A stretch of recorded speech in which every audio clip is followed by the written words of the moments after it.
So, today naman guys, magluluto tayo ng ginisang patola with misa. Ayan.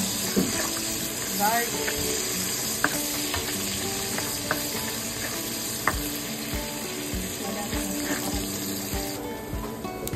Sibuyas. Ayan guys, nalagay ko na yung pork. And seasoning. And then pepper.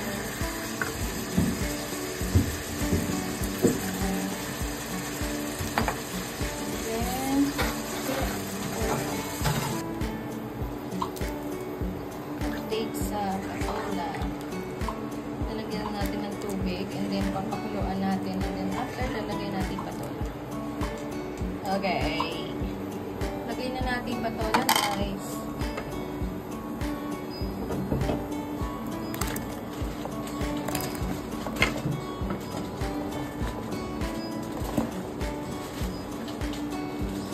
Lagay na natin miswa.